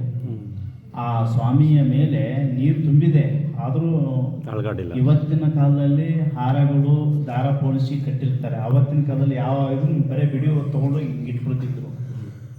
ಹಾಗಾಗಿ ಅಷ್ಟು ವಿಡಿಯೋವನ್ನು ತೊಗೊಂಡೋಗಿ ಬಿಲ್ಪತ್ರೆಗಳನ್ನ ಹೇಗೆ ಇಟ್ಟರೆ ಒಂದು ಕಿಂಚಿತ್ ಆವಾಗ ನಮ್ಮ ಸುತ್ತಮುತ್ತ ಹಳ್ಳಿ ಜನಕ್ಕೆ ಭಾಳ ಆಶ್ಚರ್ಯ ಆಗಿಬಿಡ್ತು. ಏನು ಇಷ್ಟೊಂದು ಪವಿತ್ರವಾದ ಇಷ್ಟೊಂದು ಶಕ್ತಿಯುತವಾಗಿ ಇರ್ತಕ್ಕಂಥ ಗತಿಗೆ ನಾವು ಏನೋ ಕೇವಲವಾಗಿ ಕಾಣ್ತಾ ಇದ್ವಿ. ಇನ್ನು ಇವತ್ತಿಂದ ನಾವು ಏನೇ ಆದ್ರೂ ಇಲ್ಲಿ ಬರ್ದೇನೆ ಏನೂ ಮಾಡಬಾರ್ದು ಅಂಥೇಳಿ ಇವತ್ತಿಗೂ ಕೂಡ ಅವ್ರ ಮನೆಯಲ್ಲಿ ಏನೇ ಆಗಲಿ ನಮ್ಮ 18 ಹಳ್ಳಿಯಲ್ಲಿ ಏನೇ ಒಂದು ಮಾಡಬೇಕಾದ್ರೂ ಇಲ್ಲಿಂದ ತೀರ್ಥ ತೊಗೊಂಡೋಗಿ ಅಲ್ಲಿ ಪ್ರೋಕ್ಷಣೆ ಮಾಡ್ತಾರೆ. ಆ ನಂತರ ಮುಂದಿನ ಕೆಲಸಗಳು ಯಾವುದೇ ಆಗಲಿ, ಮೈಲಿಗೆ ಆಗಲಿ, ಶುಭ ಕಾರ್ಯ ಆಗಲಿ, ಶನಿ ಕಥೆ ಆಗಲಿ, ಇನ್ನೊಂದು ಕಥೆ ಆಗಲಿ, ಈ ಭಾಗದ ಶನಿ ಕಥೆಗಳು ಮತ್ತು ಇನ್ನೊಂದು ಇದನ್ನು ಮಾಡ್ತಾರೆ, ಅವೆಲ್ಲ ರಾಮಾಯಣ ಇದನ್ನೆಲ್ಲ ಹೇಳ್ತಾರೆ ಈ ಭಾಗಕ್ಕೆ. ಆಮೇಲೆ ಈ ನಮ್ಮ ಸುತ್ತಮುತ್ತ ಈ ಸ್ವತಂತ್ರ ಸಿದ್ಧಲಿಂಗೇಶ್ವರು ಇಷ್ಟಲಿಂಗ ಆಗಿದ್ರೂ ಕೂಡ ಈ ಸುತ್ತಮುತ್ತ ಎಲ್ಲ ಗೌಡಸ್ ಕಮ್ಯುನಿಟಿ ಎಲ್ಲ ಕಮ್ಯುನಿಟಿನೂ ಇದೆ. ಎಲ್ಲರೂ ಕೂಡ ಅವರಿಗೆ, ಯಾಕಂದ್ರೆ ಈ ಮಂಡ್ಯ ಭಾಗದಲ್ಲಿ ಅವರೇ ಜಾಸ್ತಿ ಮೆಜಾರಿಟಿ ಇರೋದ್ರಿಂದ ಸ್ವಾಮಿಗೆ ಅವರೇ ಭಾಳ ನಿಷ್ಠೆಯಿಂದ ನಡ್ಕೊತಾರೆ. ಯಾಕಂದ್ರೆ ಅದು ಎಲ್ರಿಗೂ ಬರಲ್ಲ ಇಂಥ ಒಂದು ಪವಿತ್ರತೆ. ಇಂಥವ್ರ ಮಧ್ಯದಲ್ಲಿ ಅವ್ರು ಬಂದಿದ್ದಾರೆ ಅಂದರೆ ಅಂಥವ್ರ ಮಧ್ಯದಲ್ಲಿ ಒಬ್ಬರು ಎತ್ತಿಗಳು ಬಂದು ಇಲ್ಲಿ ತಾಲೀಮ ಆಗಿದ್ದಾರೆ ಅಂದರೆ ಈ ಭಾಗದ ಜನದ ಒಂದು ಸೌಭಾಗ್ಯ. ಅದು ಮಹಾತ್ಮರು ಸುಮ್ಮನೆ ಅಲ್ಲ. ಹಾಗಾಗಿ ಇಷ್ಟನ್ನು ಸ್ವತಂತ್ರ ಸಿದ್ಧಲಿಂಗೇಶ್ವರರು ನಿಮ್ಮೆಲ್ಲರಿಗೂ ಇನ್ನೂ ತುಂಬ ಇದೆ. ನಾವು ಇಷ್ಟನ್ನು ತಿಳಿದು ತಮಗೆ ಅರ್ಪಣೆ ಮಾಡಿದ್ದೀವಿ. ನೀವೆಲ್ಲರೂ ಕೂಡ ಶಾಂತ ರೀತಿಯಾಗಿ ಮಹಾತ್ಮರ ಮಹಿಮೆಯನ್ನು ನೀವು ಕೇಳಿದರೆ, ನಿಮ್ಮ ಕಿವಿಗಳಾಗಿರ್ಬೋದು, ನಿಮ್ಮ ಕಣ್ಣಿನ ನೋಟಗಳಾಗಿರ್ಬೋದು, ಆರೋಗ್ಯದಲ್ಲಿ ಸಂಪೂರ್ಣ ಪರಿಪೂರ್ಣವಾಗಲಿ ಇರ್ತಕ್ಕಂಥ ಮಾತನ್ನು ಈ ಸಂದರ್ಭದಲ್ಲಿ ಹೇಳ್ತಾ, ಮತ್ತು ಉಳ್ವಿ ಚನ್ನಬಸವೇಶ್ವರ ಸ್ವಾಮೀಜಿಯು ಕೂಡ ಇವತ್ತು ನಮಗೆ ಹಳೆಯದು ಮತ್ತೆ ನಮಗೆ ನೆನಪು ಮಾಡಿಕೊಟ್ಟಿದ್ದಾರೆ. ಅವ್ರಿಗೂ ಕೂಡ ಶರಣಾರ್ಥಿಯನ್ನು ಹೇಳುತ್ತೆ. ಈ ಸಂದರ್ಭಗಳಲ್ಲಿ ಎಲ್ಲರಿಗೂ ಕೂಡ ಶುಭ ಉಂಟಾಗಲಿ ಅಂತಂದರೆ, ನಾವು ಚಿಕ್ಕ ವಯಸ್ಸಿನಲ್ಲೇ ಬಂದಿದ್ವಿ. ನಮ್ಮ ಚಂದ್ರಶೇಖರ ಸ್ವಾಮೀಜಿಗಳಿದ್ದರು. ಅದಕ್ಕಿಂತ ಮುಂಚೆ ನಮ್ಮದು ಹಿಂದಿಂದ ಹೇಗಿತ್ತಂದರೆ, ನಾವು ದೊಡ್ಡಗುಂಡೇಶ್ವರ ಮಠ ಬಾಗಲಕೋಟೆ ಅಂತೇಳಿ ಕುಳ ಸಂಗಮಕ್ಕಿಂತ ಒಂಚೂರು ಹಿಂದೆ ಇದೆ. ಫಸ್ಟ್ ಹಳೆ ಮಲ್ಲಾಪುರ ಇತ್ತು, ಅದು ಮುಳುಗಡೆ ಆಯಿತು. ಮುಳುಗಡೆ ಆಗಿ ಮತ್ತು ಹೊಸದು ಮಾಡಿದ್ದಾರೆ ಒಂದು, ಅಲ್ಲಿ ದೊಡ್ಡಗುಂಡೇಶ್ವರ ಮಠ ಅಂತ ಮಾಡಿದ್ದಾರೆ ಹೊಸದಾಗಿ. ನಮ್ಮ ಚಂದ್ರಶೇಖರ ಸ್ವಾಮಿಗಳೇ ಅಲ್ಲಿದ್ದರು ಇಲ್ಲೇ. ಆ ಮಠನೂ ಮತ್ತು ಈ ಮಠನೂ ಎರಡೂ ನೋಡ್ಕೊಂಡು ಇದ್ದರು. ಅವಾಗ ಅಲ್ಲಿದ್ದೀವಿ ನಾವು ದುರ್ಗುಂಡೇಶ್ವರ ಮಠದಲ್ಲಿ ಬಾಗಲಕೋಟೆಯಲ್ಲಿ. ಸ್ವಲ್ಪ ದಿನ ಅಲ್ಲೇ ಒಂದು ಸುಮಾರು ಹೆಚ್ಚು ಕಮ್ಮಿ ಒಂದು 3 ವರ್ಷ ಸೇವೆ ಮಾಡ್ಕೊಂಡಿದ್ದೀವಿ. ಅಲ್ಲಿಂದ ಮತ್ತೆ ಪುನಃ ಕುಷ್ಟಗಿ ಅಂತಿದೆ, ಕುಷ್ಟಗಿ ಮದ್ದಾಣೇಶ್ವರ ಮಠ ಅಂತೇಳಿ. ಆ ಕುಷ್ಟಗಿ ಮದ್ದಾಣೇಶ್ವರ ಮಠದಲ್ಲಿ ಕೂಡ ಒಂದು ನಮ್ಮ ಊರಿನಿಂದ ಒಂದು ಮುದೋಳ ಗ್ರಾಮದಿಂದ ಒಂದು 10 ಜನ ಹುಡುಗರು ಅಲ್ಲೇ ಸೇವೆ ಮಾಡ್ಕೊಂಡಿದ್ವಿ. ಅಲ್ಲಿ ಈ ಬುದ್ಧಿಯವರು ತಮ್ಮವರು ಆ ಮಠದ ಎದುರುಗಡೆ ಬಾಡಿಗೆ ಮನೆ ಮಾಡ್ಕೊಂಡಿದ್ರು. ಅವ್ರು ಪರಿಚಯ ಆದ್ರು. ಹೀಗೆ ಪರಿಚಯ ಆದಂಥ ಸಂದರ್ಭಗಳಲ್ಲಿ ನಮ್ಮದೊಂದು ಮಠ ಇದೆ ಮೈಸೂರಲ್ಲಿ, ಬರ್ತೀರಾ ಅಂತ ಕೇಳಿದರು. ಯಾವ ದೇವರು ಅಂತ ಕೇಳಿದ್ರು. ಅವ್ರಿನ್ನೂ ಚಿಕ್ಕವರಲ್ಲ, ಯಾವ ದೇವರು ತಾತ ಅಂತಿದೆ. ಹೀಗೆ ಸಿದ್ಧಲಿಂಗೇಶ್ವರ ಅಂದ ತಕ್ಷಣ ಅದು ಏನು ಇಲ್ಲದ ನನಗೆ ಇದಾಯಿತೋ ಗೊತ್ತಿಲ್ಲ. ಮದ್ದಾನೇಶ್ವರನ ನಮಸ್ಕಾರ ಮಾಡಿಬಿಟ್ಟು ಇನ್ನೊಂದು 2 ದಿನ ಬಂದ್ಬಿಡ್ತೀನಿ ಅಂದ್ಬಿಟ್ಟೆ. ಮನೆಗೂ ಹೇಳಲಿಲ್ಲ, ಹಾಗೆ ಅವ್ರ ಜೊತೆ ಗುರುಗಳಿಗೂ ಹೇಳಿಲ್ಲ. ಚಿಕ್ಕ ಮಕ್ಕಳೆಲ್ಲ ಸ್ವಲ್ಪ ತಿಳುವಳಿಕೆ ಕಡಿಮೆ, ಅವ್ರಿಗೂ ಹೇಳಿಲ್ಲ. ಸೀದಾ ಟ್ರೈನಿಗೆ ಹತ್ತಿ ಬಂದೇ ಬಿಟ್ಟಿವಿ. ಅವಾಗ ಅಲ್ಲಿ ಊರಲ್ಲೆಲ್ಲ ಹುಡುಕ್ತವ್ರೆ, ಪತ್ತೆ ಆಗಿಲ್ಲ. ಆಮೇಲೆ ನಮ್ಮ ಕುಷ್ಟಿಗೆ ಅಜ್ಜವರು ಕರಿಬಸವ ಅಜ್ಜೆಯವರು ನಮ್ಮ ಊರು ನಿಮ್ಮ ಹುಡುಗ ಬಂದಿದ್ದ ನೋಡಿ ಊರ ಕಡೆ, ಇಲ್ಲಿ ಬಂದಿಲ್ಲ ಅವರು, ಎಲ್ಲ ಹೊರಟೋಗ್ಬಿಟ್ಟವನೆ ಅಂತ ಹೇಳಿದರು. ಎಲ್ಲಿ ಹೋದ್ರು ಮಠ ಬಿಟ್ಟು ಅಂತ ಅವ್ರ ಮೇಲೆ ಸ್ವಲ್ಪ ಗಾಬರಿ. ಊರಿನ ಜನ ಎಲ್ಲ ಹೋಗ್ತಾರೆ, ನಿಮ್ಮ ಮಠದಾಗ ಇದ್ಮೇಲೆ ಅದು ಹೆಂಗೆ ಹೋಗ್ತಾರೆ ಅಂತ. ಅವಾಗ ಅವರು ಒಂದು ಜಸ್ಟ್ ಮೇಲೆ ಹೇಳ್ತಾರೆ, ಸುಮ್ಮನೆ ಒಂದು ಮಧ್ಯಾಹ್ನೇಶ್ವರ ನೆನ್ಕೊಂಡು ಎದುರುಗಡೆ ತಾತನ ಜೊತೆ ಜಾಸ್ತಿ ಮಾತಾಡ್ತಿದ್ರು, ಅವ್ನು ಕರಿತಿಂತೇನೆ ಅಂತ ಹೇಳ್ತಾರೆ. ನೀನೇ ಕರ್ಕೊಂಡು ಹೋದಲ್ಲ ಅಂತ ಹೇಳ್ಬಿಡ್ತಾರೆ ಅವ್ರು. ಸುಮ್ಮನೆ ನೀನೇ ಕರ್ಕೊಂಡು ಹೋದ್ಯಲ್ಲೋ, ಚನ್ನೀರಯ್ಯನ ನೀನೇ ಕರ್ಕೊಂಡು ಹೋದ್ಯಲ್ಲ ಅಂತ ಹೇಳ್ಬಿಡ್ತಾರೆ. ಆವಾಗ ಇಲ್ಲ, ಅವರು ಜಾಸ್ತಿ ಆ ಕಡೆ ಇಷ್ಟಪಡ್ತಿದ್ರು. ಮಂಡ್ಯ ಮೈಸೂರು ಹತ್ರ ಮಠ ಇದೆ, ಹೋಗಿ ಕೇಳೋದಕ್ಕೆ ನಾನು ಬಂದುಬಿಡ್ತೀನಿ ಅಂತ ಹೇಳಿದಾಗ ಕರ್ಕೊಂಡಾಗ ಅಲ್ಲಿ ಇನ್ನು 2 ದಿವಸ ಒಳಗೆ ಇಲ್ಲಿ ಬರಬೇಕು ಅಂತ ಹೇಳ್ತಾರೆ. ಆವಾಗ ತಕ್ಷಣಕ್ಕೆ ನನಗೆ ಫೋನ್ ಮಾಡ್ತಾರೆ ನಮ್ಮ ಚಂದ್ರಶೇಖರ ಸ್ವಾಮೀಜಿಗಳಿದ್ದು. ಅವಾಗ ಲ್ಯಾಂಡ್ ಲೈನು, ಅವಾಗ ಫೋನ್ ಮಾಡಿ ಹೇಳಿದ್ರ ಮೇಲೆ ನಾವು ಹಿಂಗೆ ಆಯಿತು ಅಂತೇಳಿ ಅವಾಗ ನಾನು ಊರಿಗೆ ಹೋಗಿ ಒಂದು ವರ್ಷ 2 ವರ್ಷ ಅಲ್ಲಿ ಇಲ್ಲಿ ಕೇರಳ ಮಂಗಳೂರು ಎಲ್ಲ ಸ್ವಲ್ಪ ದುಡಿಮೆಯಲ್ಲಿ ತಣ್ಣೀರು ಹಾಕ್ತೀವಿ. ಆಮೇಲೆ ಎಷ್ಟೇ ಇದಾದರೂ ನನಗೆ ಮನಸ್ಸು ಈ ಕಡೆನೇ ಹೇಳ್ತಾ ಇರ್ತದೆ.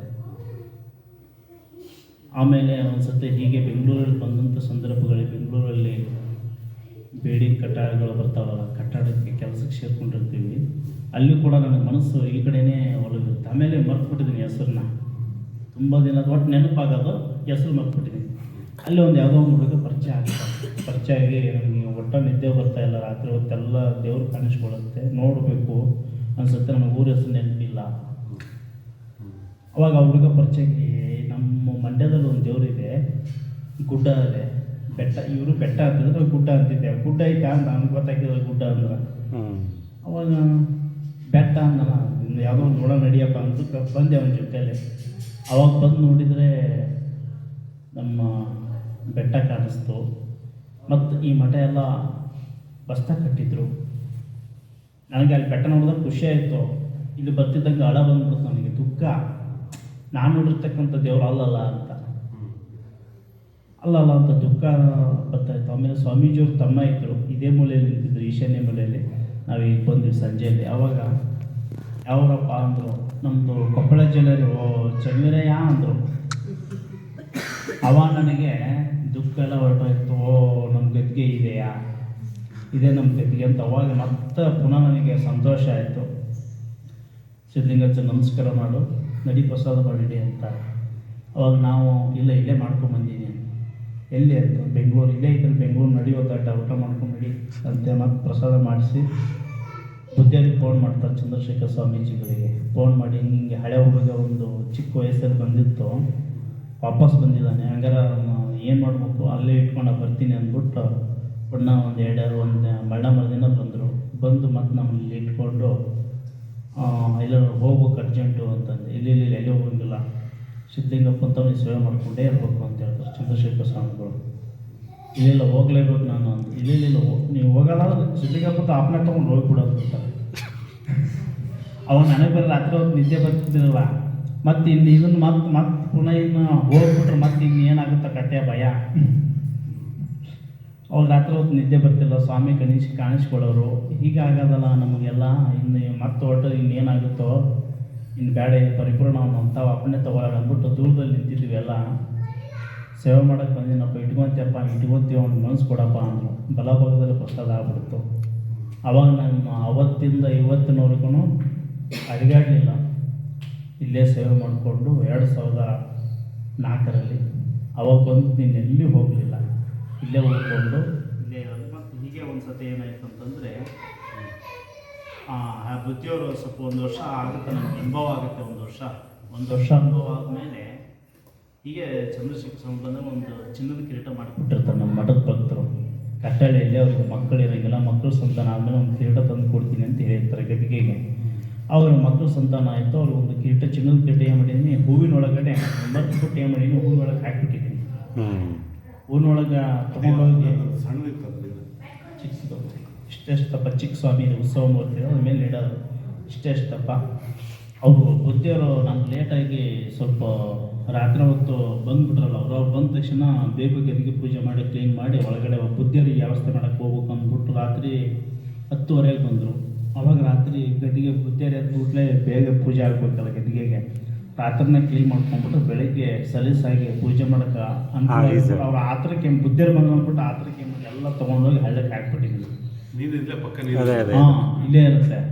ಆವಾಗ ನನಗೆ ಒಂದು ಹೊತ್ತಲ್ಲಿ ಮಲ್ಕೊಂಡಿರ್ತೀನಿ, ಒಂದು ಹೊತ್ತಲ್ಲಿ ನೆನಪಾಗುತ್ತೆ, ಓ ಕಿರೀಟ ಹಾಕ್ಬಿಟ್ಟಿರಲ್ಲ, ಏನು ಮಾಡೋದು ಅಂತೇಳಿ ಗಾಬರಿ ಆಗ್ಬಿಡುತ್ತೆ ನನಗೆ ಚಿಕ್ಕ. ಆಮೇಲೆ ಗೇಟ್ ಹಾಕಿದ್ರು, ಅಲ್ಲಿ ಗದ್ದೆ ಮುಂದೆ ಕೂತು ಅಳ್ತಾ ಕೂತಿದ್ದೀನಿ ನಾನು. ಅಳ್ತಾ ಕೂತಂಥ ಸಂದರ್ಭಗಳಲ್ಲಿ ಏನೋ ಒಂದು ಸಣ್ಣ ಒಂದು ಸೂಜಿಯಷ್ಟು ಬೆಳಕು ಹಿಂಗೆ ಬರುತ್ತೆ, ಹಿಂಗೆ ಬಂದು ಹಿಂಗೆ ಹೊರಟೋಗ್ಬಿಡುತ್ತೆ. ಹಳ್ಳಿ ಮರ ತಕ್ಕ ಹೋಗಿ ಹಳ್ಳಿ ಮರದಿಂದ ಗವಿಗೆ ಹೋದಂಗೆ ಆಗ್ಬಿಡುತ್ತೆ. ಅವಾಗ ನನಗೆ ಅಲ್ಲೇ ಹತ್ಕೋತ ಕುತ್ಕೊಂಡ್ಬಿಡ್ತೀನಿ. ಗವಿ ಒಳಗಡೆ ಹಿಂಗೆ ಕಳೆದುಬಿಟ್ಟೆ, ಹಿಂಗೆ ಮಾಡೋದು ಕಳೆದುಬಿಟ್ಟೆ. ಚಿನ್ನದ್ದು ಏನು ಮಾಡ್ತಾರೋ ಬುದ್ಧಿಯವರು. ಬರೀ ಒಂದು ಪೂಜೆಗೆ ಒಂದು ಚೂರು ವ್ಯತ್ಯಾಸ ಆದ್ರೆ ಚಮ್ಮನೆ ತೊಗೊಂಡು ಹೋಗ್ಬಿಡೋರು ಗುರುಗಳು, ಅಷ್ಟು ಶಿಸ್ತು ನಮ್ಮ ದುರ್ಗುಂಡೇಶ್ವರ ಮಠದ ಬುದ್ಧಿಯವರಿಗೆ, ಚಂದ್ರಶೇಖರ ಮಹಾಸ್ವಾಮಿಗಳಿಗೆ. ಮಹಾಂತಪ್ಪಗಳು ಅವರು ಜೊತೆಲಿದ್ದಂಥವ್ರು. ಇಂಕಲ್ ಮಹಾಸ್ವಾಮಿಗಳು ಅವರು ಕೂಡ ಹಿಂದಿಯಲ್ಲಿ ವರ್ಷಾನುಗಂಟಲೆ ಬಂದು ನಮ್ಮ ಜಾತ್ರೆ ನಿಂತೋಗಿತ್ತು. ಜಾತ್ರೆ ನಿಂತೋಗಿದ್ದನ್ನು ಇಂಕಲ್ ಅಪ್ಪುಗಳೇ ಬಂದು ನಮ್ಮ ಜಾತ್ರೆಯನ್ನು ಮುಂದುವರ್ಸಿದ್ರು, ಇಂಕಲ್ ಅಪ್ಪುಗಳು.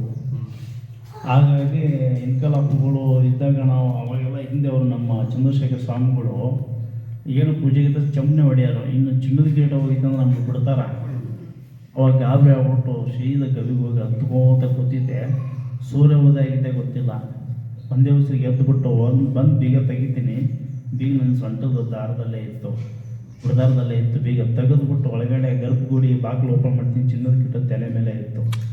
ಅದು ಒಂದು ನನಗೆ ಸತ್ಯ ಘಟನೆ ಆಗಿ, ಇನ್ನು ನನ್ನ ಪರಿಪೂರ್ಣವಾಗಿ ಏನೇ ಕಷ್ಟ ಬರಲಿ ಸುಖ ಬರಲಿ ಇಂಥವೇ ನಾವು ನೆಲೆ ಆಗಬೇಕು, ಇಂಥವೇ ನಾವು ಸೇವೆ ಮಾಡ್ಕೊಂಡು ಇಲ್ಲೇ ಇರ್ತೀನಿ, ನನಗೆ ಇನ್ನೇನೂ ಬೇಡ ಅನ್ನೋದು ಅದೊಂದು ಗುರಿ ಆಯಿತು ನನಗೆ.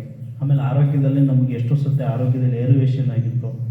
ಇಲ್ಲಿ ಬಂದು ಅರ್ಚನ ಸೇವೆ ಮಾಡಿದ ಮೇಲೆ ನನಗೆ ಸರಿಯಾಗಿದೆ. ಅದೊಂದು ಇವೆರಡು ನನಗೆ ಜೀವನದಲ್ಲಿ ಪವಾಡಗಳನ್ನು ತೋರಿಸಿದ ರೀತಿಗಳು. ಅವತ್ತಿಂದ ನಾವು ಇಲ್ಲೇ ಪೂಜೆ ಮಾಡ್ಕೊಂಡು ಹೋಗ್ತಿರ್ಬೇಕಾದ್ರೆ ಹೀಗೆ ಒಂದು ಸದ್ಯ ಒಂದು 2-3 ಜನ ಸ್ವಾಮಿಗಳು ಮಾಡ್ತಾರೆ. ನಾವು ಬಂದ ಮೇಲೆ 2 ಜನ ಸ್ವಾಮಿಗಳು ಮಾಡಿದರು. ಅವ್ರು ಯಾವುದೋ ಕಾರಣಾಂತರದಿಂದ ಹೊರಟು ಹೋಗ್ಬಿಡ್ತಾರೆ. ಅವಾಗ ನಮ್ಮ ಸುತ್ತಮುತ್ತ 9 ಹಳ್ಳಿಯರು ಸೇರಿ ಚಿಕ್ಕದಿಂದ ಮಾಡ್ಕೊಂಬಂದಿದ್ದಾನೆ, ಇವ್ರನ್ನೇ ಮರಿ ಮಾಡಿಬಿಟ್ರೆ ಹೆಂಗೆ ಅಂತ ಅಂದರು. ನಮ್ಮನ್ನು ಕೇಳಿದ್ರೆ ಕೆಲವರು, ಇಲ್ಲ ನನಗೆ ವಿದ್ಯಾಭ್ಯಾಸ ಆಗಿಲ್ಲ, ಬೇಡ ನನಗೆ ಅಷ್ಟು ಸುಲಭ ಅಲ್ಲ ಅವ್ರ ಪೀಠ ಇದು ಮಾಡೋದು ಬೇಡ ಅಂತ ನಾವು ಅಂತೀವಿ. ಅವ್ರು ಒಂದೇ ಮಾತು ಹೇಳ್ತಾರೆ, ಸಿದ್ಧಲಿಂಗೇಶ್ವರರು ಅವರೇ ನಿಮ್ಮನ್ನು ಒಪ್ಕೊಂಡು ಅಷ್ಟು ವರ್ಷದಿಂದ ಪೂಜೆ ಮಾಡ್ಕೊಂಡು ಬಂದಿ ಅಂದಮೇಲೆ ಸ್ವಾಮಿಗಳು ನೀವೇ ಯಾಕೆ ಹಾಕ್ಬಾರ್ದು ಅನ್ನೋ ನಮ್ಮ ಭಾವನೆ ಉದ್ಭವ ಆಗಿದೆ. ಆದರೆ ಒಳ್ಳೆಯದು, ಯಾಕಂದರೆ ಎಂತೆಂಥವ್ರು ನಾವು ವಿದ್ಯಾವಂತರು ಕರ್ಕೊಂಡ್ಬಂದು ಇಟ್ಕೊತಾ ಇದ್ದೀವಿ, ಒಳ್ಳೆಯೋಗ್ತಾ ಇದ್ದಾರೆ. ಆಗ ನಮಗೆ ವಿದ್ಯೆ ಮುಖ್ಯ ಅಲ್ಲ, ಅವನ ಭಕ್ತಿ ಮುಖ್ಯ ಅಂತ ಹೇಳ್ತಾರೆ ನಮ್ಮ ಸುತ್ತಮುತ್ತ ಹಳ್ಳಿ ಜನ ಕೆಲವರು. ಅವಾಗ ಅದನ್ನು ಒಪ್ಕೊಂಡು ನಾನೇ ಮಾಡ್ತೇನೆ, ಸಿದ್ಧಲಿಂಗಪ್ಪನ ಹತ್ರ ಅಪ್ಪನೆ ತೊಗೊತೀನಪ್ಪ, ಅವ್ರು ಏನು ಅಪ್ಪನೆ ಕೊಟ್ಟರು ನಾನು ಹಾಕ್ತೀನಪ್ಪ. ಅವಾಗ ನಮ್ಮ ಮಠ ಚಿನ್ನದ ಕಿರೀಟ ತಂದು ಕೊಟ್ಟಿದ್ರು ಆನಂದಪ್ಪ ಅಂದ್ಬಿಟ್ಟು ಈಗಲೂ ಇದ್ದಾರೆ. ಅವರಿಗೆ ಪಟ್ಟಾಭಿಷೇಕ ಆಗೋದು ಬೆಳಗಿನ ಜಾವ 5 ಗಂಟೆಲಿ ಕಳಿಸ್ಬಿದ್ದಿತ್ತಂತ ಅವರಿಗೆ. ಅವರು ಬಂದು ನಮಗೆ ಹೇಳ್ತಾರೆ, ಅವ್ರಿಗೆ ಗೊತ್ತೇ ಇಲ್ಲ ಅದು ಪಟ್ಟಾಧಿಕಾರ ಮಾಡ್ತೀವಿ ಅನ್ನೋದು ಅವ್ರಿಗೆ ಗೊತ್ತಿಲ್ಲ. ಅದಕ್ಕಿಂತ ಮುಂಚೆನೇ ಅವಾಗ ವಿಚಾರಗಳನ್ನು ಬಂದು ತಿಳಿಸಿದ್ರು, ಹಿಂಗೆ ಬುದ್ಧಿ ನಿಮಗೆ ಹಿಂಗೆ ಪಟ್ಟಾಭಿಷೇಕ ಮಾಡುವಂಥದ್ದು ನನಗೆ ದೃಶ್ಯ ಕಣ್ಣಿಗೆ ಕಾಣ್ತು ಅಂತೇಳಿ. ಅದೇ ಊರಲ್ಲಿ ಒಂದು 2-3 ಜನಕ್ಕೆ ಆ ಥರ ಕಾಣುತ್ತೆ. ಅವಾಗ ಅದು ಆದ ಒಂದು 3 ತಿಂಗಳಿಗೆ ನಮ್ಮದು ಪಟ್ಟಾಭಿಷೇಕ ಬೆಂಗಳೂರು ಕೆಂಗೇರಿ ಉಪನಗರ ಬಂಡ್ಯಮಠ ಸ್ವಾಮೀಜಿಗಳು ಬಂದು ನಮಗೆ ಪಟ್ಟೆ ಕಟ್ತಾರೆ. ಇಷ್ಟು ಜೀವನದ ಕಥೆಗಳು ನಮ್ಮ ಜೀವನದಲ್ಲಿ ಮತ್ತು ಸಿದ್ಧಲಿಂಗೇಶ್ವರ ಪವಾಡಗಳನ್ನು ಎಲ್ಲರೂ ಕೂಡ ಒಳ್ಳೆಯದಾಗಿ ಸಿದ್ಧಲಿಂಗೇಶ್ವರ. ಈಗ ಪ್ರವಚನಕ್ಕಿಂತಲೂ ಈಗ ಅಪ್ಪರ ಜೊತೆಗೆ ಗವಿಲ್ ನೋಡೋಣ.